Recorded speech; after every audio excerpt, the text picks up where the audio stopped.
Hi friends, నేనైతే గోంగూర chicken అయితే వండుతున్నాను friends. చూద్దారండి. గోంగూర chicken అయితే వండుతున్నానండి. చికెన్ అయితే ఈరోజు మొన్న పాప పుట్టినరోజు కదా, ఆ రోజు కొంచెం తీసాను. అది తీసి ఫ్రిడ్జ్లో పెట్టి ఈరోజు అయితే వండుతున్నాను. చూడండి ఫ్రెండ్స్, కోడిగుడ్లు, చిన్న చిన్న కోడిగుడ్లు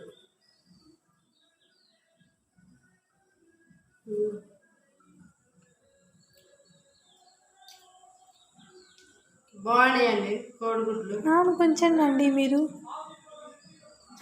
నాను కొంచెం ఫ్రెండ్స్. సరే ఫ్రెండ్స్, నేనైతే కూర వండుతున్నాను. బయట అయితే బాగా నల్ల పట్టేసిందండి, మబ్బు వర్షం